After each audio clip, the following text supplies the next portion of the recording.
Gênese no lar. Mais um evangelho no coração.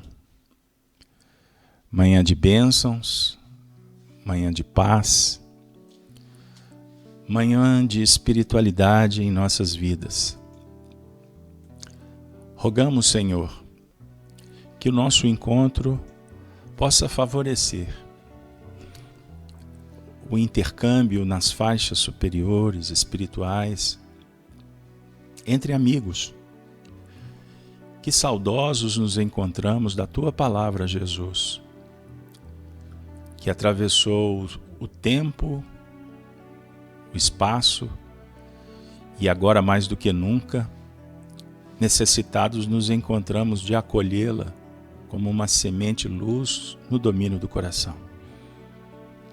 Ajuda-nos, Mestre e benfeitores da vida maior, para o mergulho interior, para descobrirmos quem somos e ressignificar o objetivo da vida para dominar a nós mesmos e transformarmos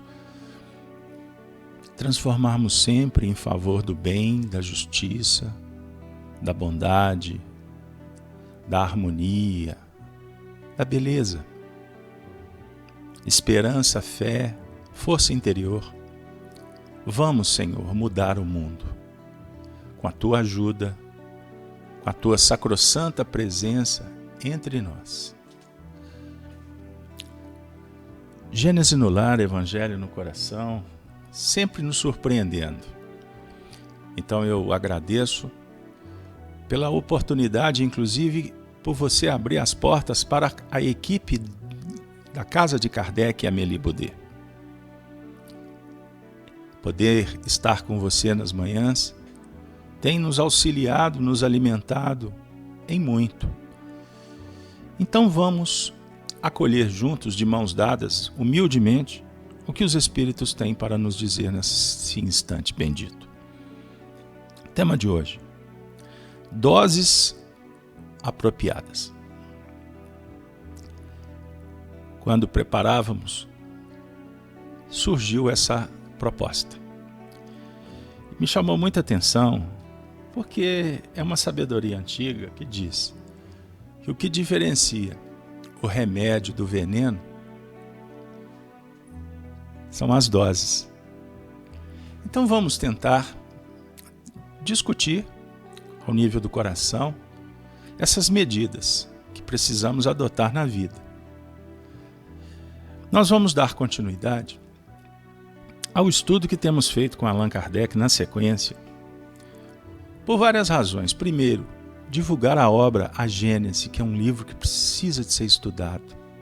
É um compêndio dos mais extraordinários que a humanidade já recebeu. E também por respeitar a didática, a lógica, a pedagogia, a metodologia de Allan Kardec. Não foi à toa que ele disponibilizou os textos, organizou os livros, deu a cada um, segundo sua parte, a dinâmica, a cadência. Se a gente for observar todas as obras de Kardec, você vai ver um sentido lógico, princípio, meio e fim. E quando nós dialogamos sob o ponto de vista espiritual, do desenvolvimento do psiquismo, das emoções, dos sentimentos, existe também toda uma lógica. Então é um projeto, é um empreendimento, que organizado, compreendido, ele naturalmente será mais eficiente. Pois bem, então estamos no capítulo 17, Predições do Evangelho. E hoje nos foi reservada a passagem Chegada de Elias. É um dos temas mais extraordinários da história da revelação, Antigo e Novo Testamento. Elias, o maior profeta, aquele que tem uma missão extraordinária perante as atividades cósmicas planetárias. É um símbolo e também uma grande figura na história. Então Kardec disponibilizou o item 33 e 34. O 33, na verdade, é uma reprodução do Evangelho de Mateus 17, 10 a 13, e o item 34, um comentário sobre esse trecho que está no Evangelho segundo o Espiritismo. É pequeno, Eu vou ler para vocês. Então, seus discípulos lhe indagaram: Por que, pois, os escribas disseram que é preciso que Elias venha primeiro? Mas Jesus respondeu-lhes: É verdade que Elias deva vir e que restabelecerá todas as coisas. Mas eu vos declaro que Elias já veio e nem o conheceram, mas trataram-no como lhes aprouve. É assim que farão morrer o Filho do Homem. Olha que interessante. É assim que farão morrer o Filho do Homem. Então seus discípulos compreenderam que era de João Batista que ele lhes tinha falado. Bom, está aí o texto. Agora o comentário que está no Evangelho, segundo o Espiritismo. Elias já viera na pessoa de João Batista. Seu novo advento é anunciado de uma maneira explícita. Ora, como ele não pôde voltar senão com um novo corpo, é a consagração formal do princípio da pluralidade das existências. Beleza. Ficamos por aqui. Simples o comentário, alusivo à história. Eles estavam no Monte Tabor, todos conhecemos a passagem. Houve a transfiguração, materialização de Moisés, de Elias. Lembram que os discípulos adormeceram, depois fizeram a proposta das tendas, né? Interpretando. Terminado o evento, Jesus vai esclarecer o que tinha acontecido. Os discípulos assistiram um dos episódios espirituais mais transcendentes da história. Primeiro, observem a presença. Moisés e Elias. Moisés representando o legislador, o grande orientador do povo hebreu na travessia do deserto, fuga do Egito, os 10 mandamentos. A primeira revelação foi Moisés, a personificação, os 10 mandamentos, que na verdade representam o código moral e espiritual dos seres, nos mundos, não é só da terra ou circunscrito ao povo hebreu. Lei divina que está sendo esculpida na consciência. Está dentro da gente, é a primeira revelação.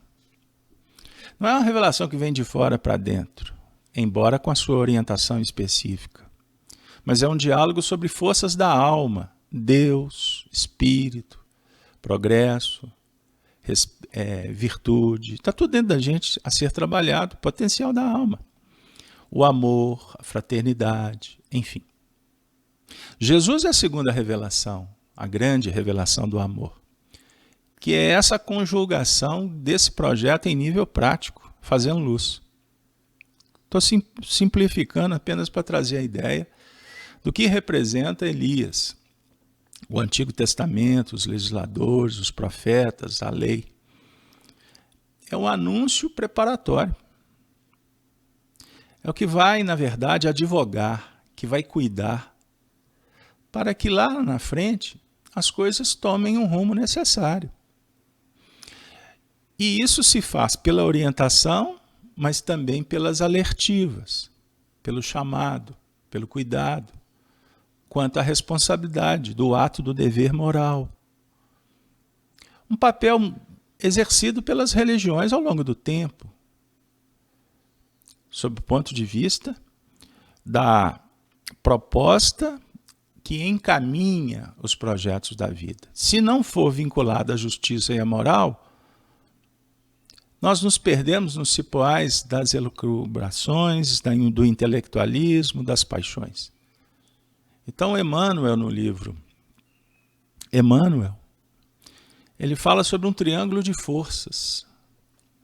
É um símbolo usado por Emmanuel muito especial, triângulo de forças. Que ele, no livro Consolador, também toca no assunto, mas é só a título mesmo de dizer que existem forças que conjugadas propõem exatamente o mecanismo íntimo dos seres na evolução. Filosofia, ciência e religião. Ponto. São forças. Sob o ponto de vista espiritista, a gente não fala só de ciência espírita. A gente fala da ciência filosófica espírita. Só para dar uma ideia de como as coisas são tão bem ajustadinhas. Porque não adianta só a ciência, que ela vai ser capenga. Não adianta só a fé, que ela vai ser cega. Existe um projeto filosófico que vai nos chamar para uma reflexão do todo, da unidade, da completude. Deu aí? Elias teve o papel de trazer as coisas e colocá-las no seu devido lugar. A explicação kardeciana, na apresentação do Evangelho segundo o Espiritismo, está falando sobre reencarnação. Elias reencarnou como João Batista. Ponto. Jesus deixa isso muito claro.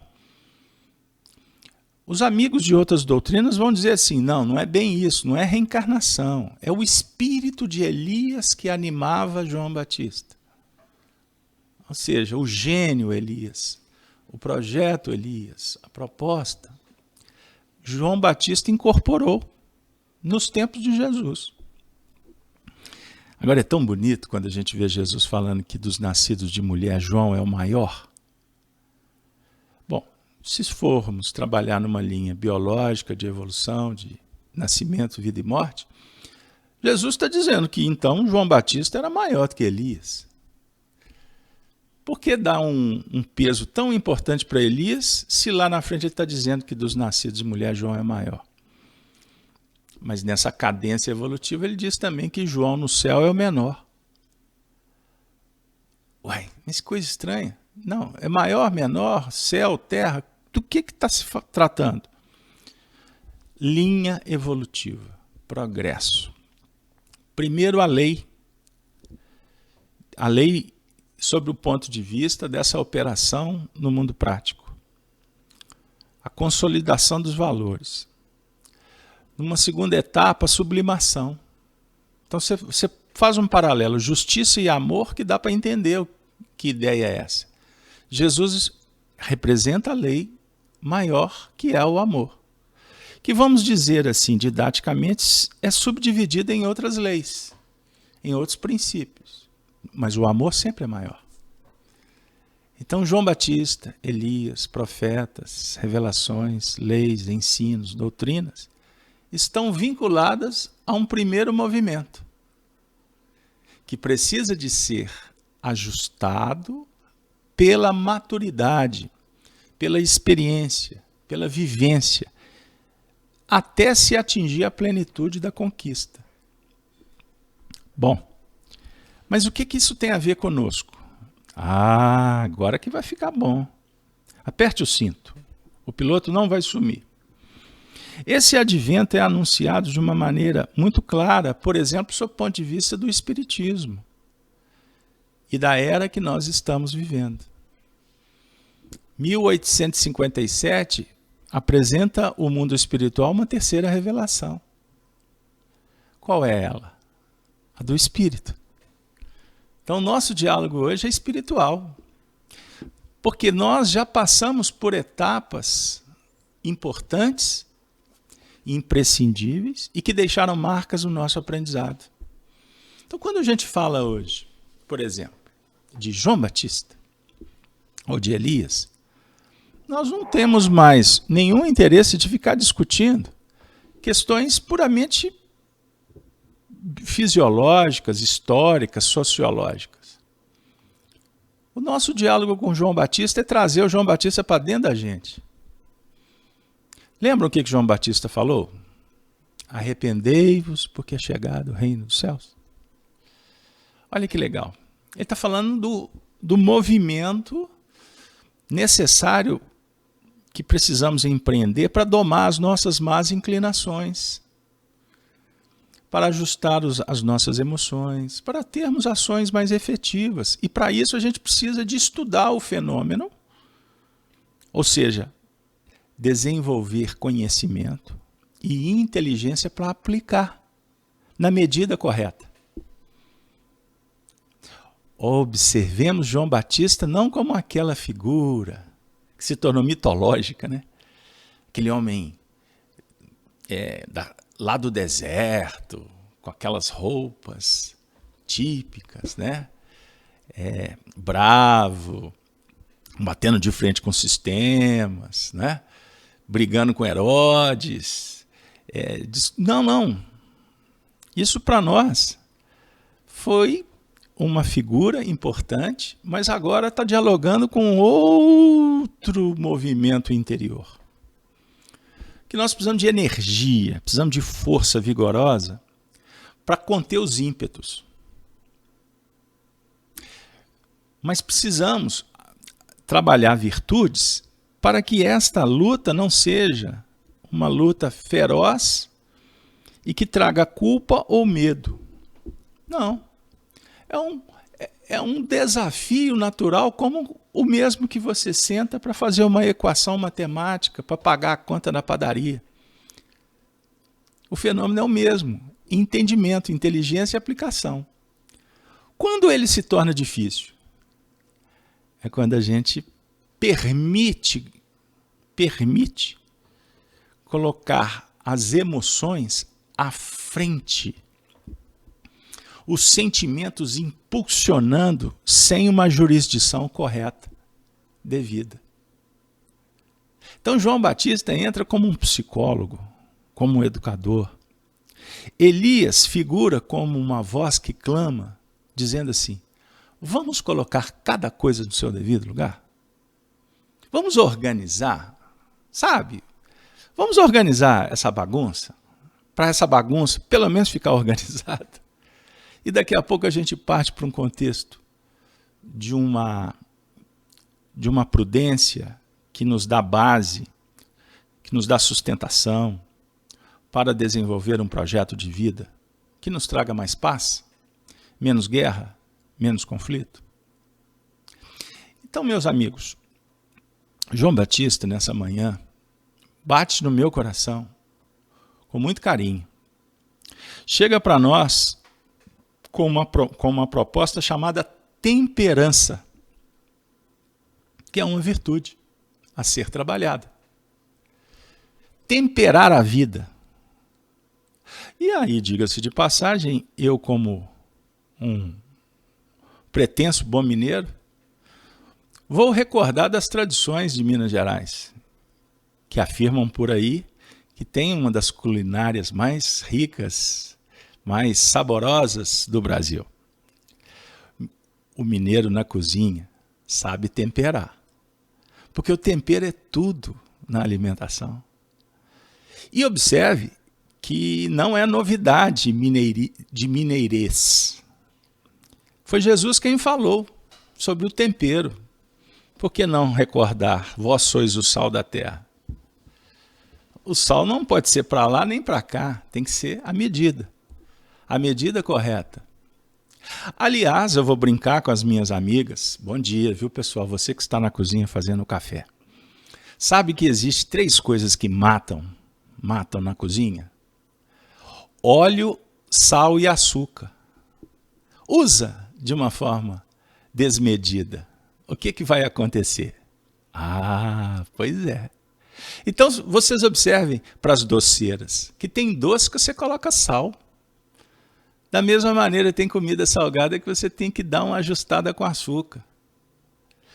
Por que não dialogar assim com as nossas escolhas? Usar a medida certa. Mas aí, naturalmente, o filósofo, o aprendiz, o estudante do Evangelho vai dizer assim: mas qual é a medida certa? Deus não dá espírito por medida. Eu vou usar uma expressão paulina.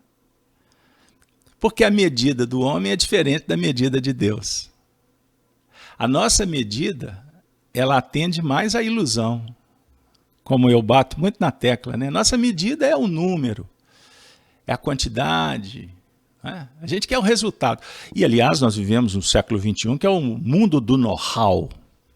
As pessoas estão muito interessadas com o que está se produzindo, né? Ou o quanto se produz. E não o que está produzindo. Qual a qualidade do que nós estamos gerando. Porque somos imediatistas e consumistas. Então nós estamos muito interessados no produto que está na prateleira. Mas filosoficamente com Jesus, a nossa atenção não está na prateleira, e sim no que estamos interessados em produzir para, em sequência, observar a qualidade do que iremos produzir. O cristão no mundo sai para oferecer. E o cristão do mundo não sai para recolher. Então as nossas orações, elas sugerem disponibilização, colaboração, entrega. Pai nosso que estais nos céus, santificado seja o vosso nome. Venha a nós o vosso reino. A base está aí.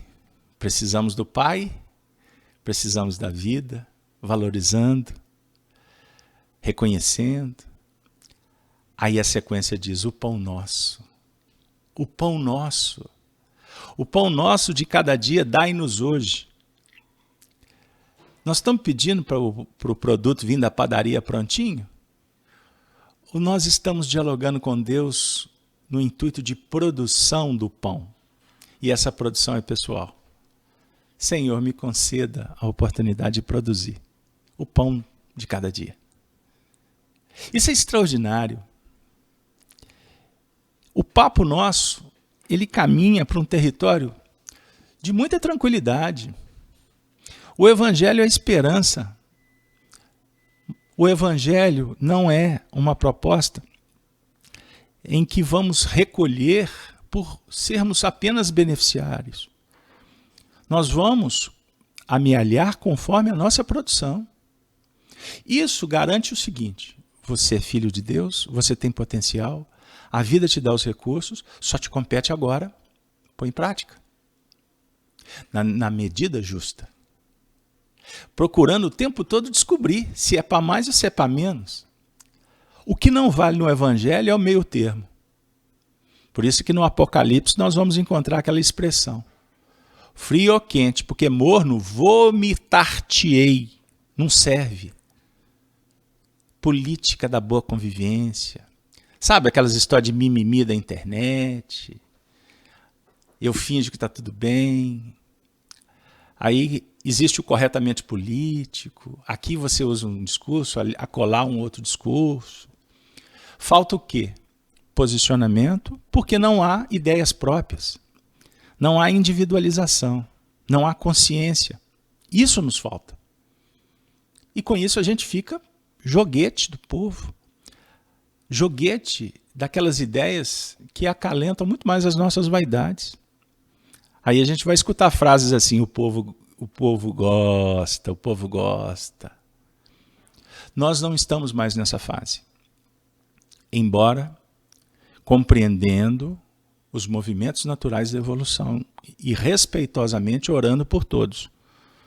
Mas nossa conversa diária, amistosa, mas incisiva, fraterna e colaborativa, sobre o ponto de vista amplo que o assunto exige, é um diálogo de responsabilização.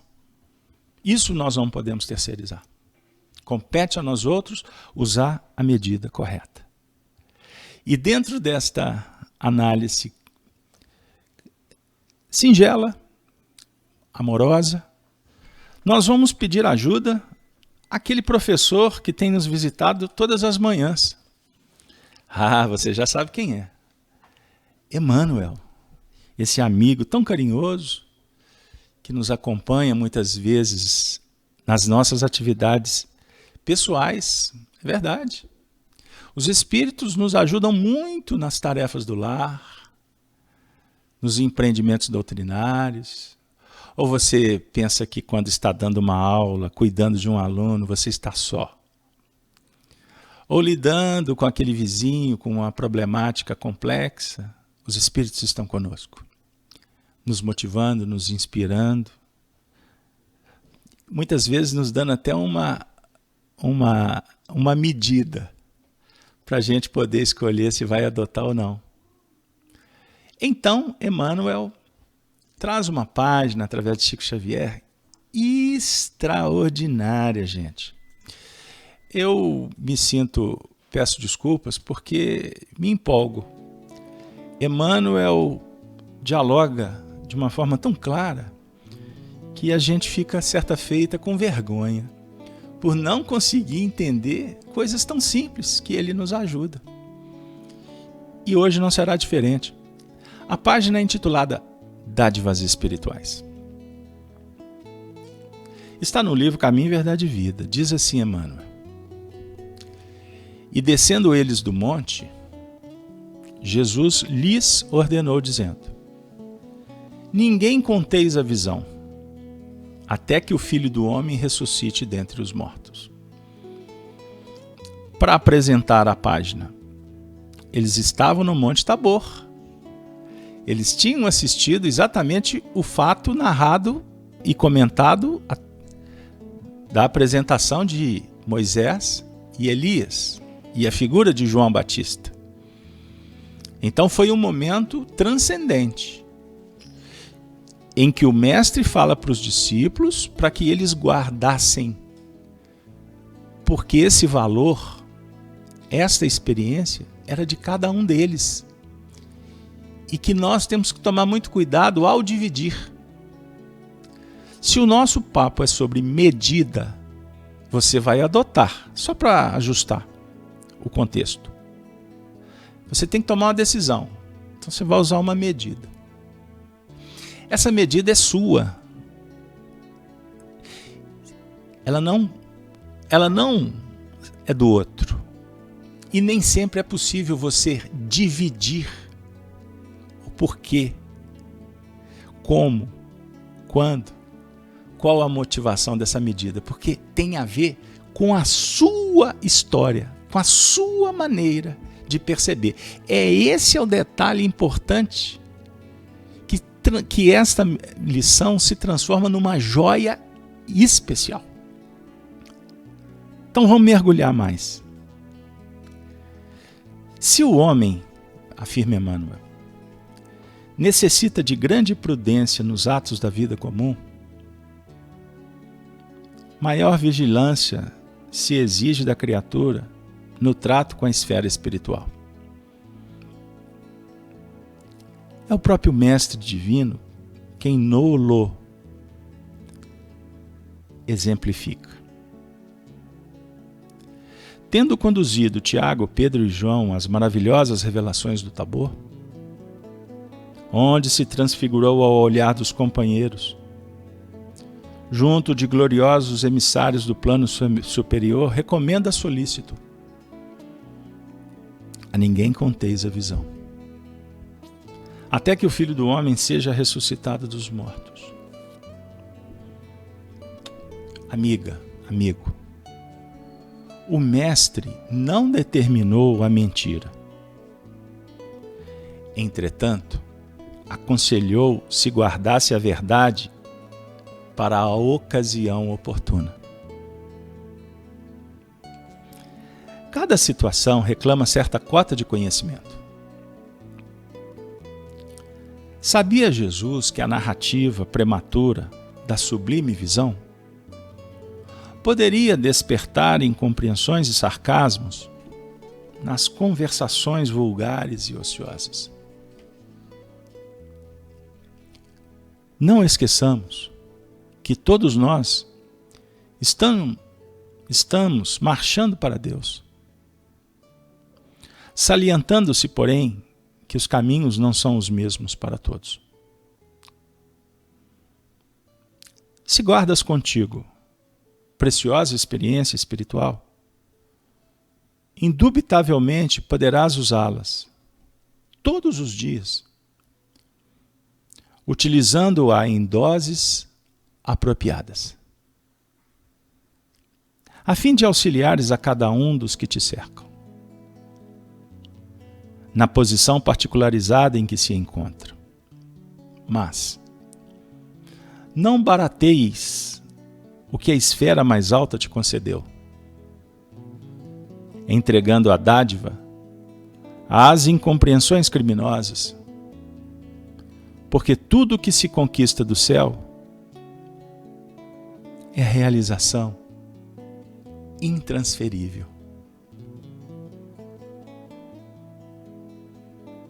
Em doses apropriadas, devidas. Reflitamos, pois caminhamos por alguns minutos, céleres, contundentes, de sensibilidade, de profundidade, para chegarmos nessa cumeeira das doses apropriadas. A experiência é de cada um. E por mais que queiramos dividi-las, o colorido real, o sentido verdadeiro, ele é de cada um. Por isso, nem tudo pode ser disponibilizado. Nem tudo pode ser contado. Embora sabendo que a verdade um dia vem à tona. Agora cabe a humildade e a simplicidade de entender que nem sempre somos nós os responsáveis por fazer revelá-las, ou por sermos missionários do convencimento geral. Tenhamos em conta de que a vida é para ser vivida com sabedoria e com uma dose de temperança que possa favorecer a legítima fraternidade, a aproximação de corações. Pois a descoberta é de cada um. E quem sabe nós ainda não descobrimos e pretensamente julgamos saber. O que vale é estarmos juntos, com o Evangelho, com o Cristo, como amigos. Pois, colaborando uns com os outros, nós vamos construindo um mundo melhor. E como bem diz os Espíritos, nós estamos na era do Espírito. Nunca foi tão pródiga as bênçãos do Eterno para com o planeta, uma vez que agora, guiados pelo Espírito de verdade, que é Jesus e todos os seus representantes, nós estamos, vamos dizer assim, na antessala de um cenáculo extraordinário, que é a realidade da imortalidade do Espírito, aonde o homem vence os seus maiores limites na direção da perfeição, da excelsitude em Deus. Que as nossas preces possam favorecer para que o nosso coração esteja realmente sendo tocado e no momento da decisão a gente possa sempre, na dúvida, lembrar de Jesus e perguntar se fosse Ele, como seria feito. E nessa inspiração, por certo, nós teremos mais cuidados. Não quero aqui reverenciar aqueles planos da sofisticação intelectual, das cartilhas ortodoxas, isso pode, isso não pode. Não é isso. Porque esse mecanismo se dá dentro dos planos da espontaneidade do dia a dia. Mas se a gente passar a olhar para o coração mais do que as questões práticas resultantes das ações diárias, a gente pode diminuir um pouco a margem do erro. Sabe por quê? Porque quando a gente colocar o coração, a gente vai lembrar que do outro lado da linha tem alguém que também sente, pensa e tem emoções. Então é muito melhor você granjear amigo você promover uma relação afetiva, do que você contribuir para atrito, para aridez, para disputa, separatividade. Eu penso assim, você está errado. Amigos, não existe uma expressão mais deselegante num diálogo quando alguém diz: você está errado. Isso é o glamour da presunção. O que é o certo? O que é o errado? Verdades são relativas. Embora os espíritos dizem que precisam ser respeitadas, mas ela estará sempre dentro de um plano de movimento e de mudanças. E quando um indivíduo escolhe, define, partimos do princípio de que ele tem liberdade e que ele está se promovendo ou projetando o que ele pensa ser o melhor. Deus nunca disse para você que tu está ou estivestes errado, e nem vai dizer. Porque não existe erro, existe experiências. Bem-aventurados seremos quando aproveitarmos delas e tirarmos lições dignificantes. Ah, sim, com um carinho no coração, agradecidos por tanto, nós vamos endereçar as nossas preces para as almas viventes e aquelas descrentes. O Espírito Olavo Bilac, através de Francisco Cândido Xavier, trouxe essa poesia. Vós, que seguis a turba desvairada, as hostes dos descrentes e dos loucos, que de olhos cegos e de ouvidos moucos estão longe da senda iluminada.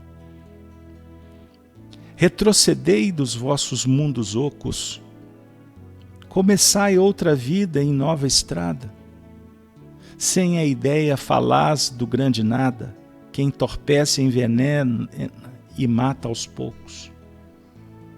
Ó, ateus como eu fui, na sombra imensa, erguei de novo o eterno altar da crença, da fé viva, sem cárcere mesquinho.